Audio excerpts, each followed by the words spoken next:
ఎట్లా ఉంది ఇప్పుడు ఆటో వాళ్ళ పరిస్థితి అంటే ఏం చెప్తారు? ఎట్లా ఉంది చేసుకో ఎట్లా ఉన్నా చేసుకుంటేనే 10 రూపాయలు వస్తాయి. చేసుకోకుండా మన ఇంట్లో ఉంటే నీవు ఇయ్యవు, నేను ఇయ్య ఎవరు ఇయ్యరు. హ్మ్. చేసుకుంటేనే 5, 10 చేసుకుంటేనే వస్తాయి. హ్మ్. కష్టపడితేనే. నడుస్తుందా బానే? పని దొరుకుతుందా?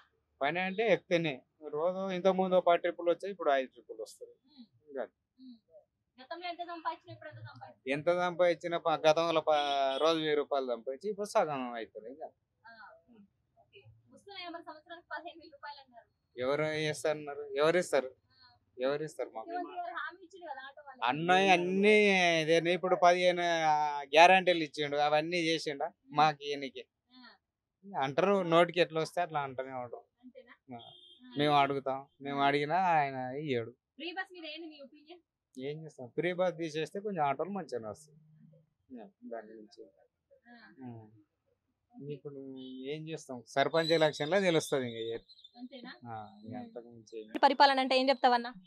ఏం చేయవు. కొన్ని మంచిగానే ఉన్నాయి. కొన్ని మాకు ల్యాండ్ లోన్ ఉండే. హ్మ్.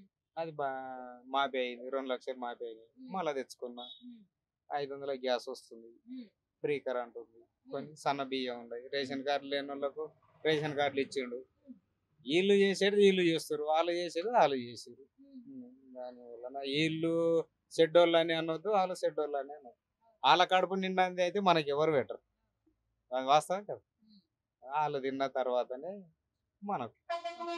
మనం చేసుకున్న రూపాయినే మనకు ఉంటుంది. ఈయన గెలిచిన పెట్టడు, ఆయన గెలిచిన పెట్టడు. 1000 కోట్లు సంపాదించుకోరు. వాళ్ళు 15 ఏటాలకు 1000 కోట్లు సంపాదించుకొని పోతారు వాళ్ళు. ఓకే.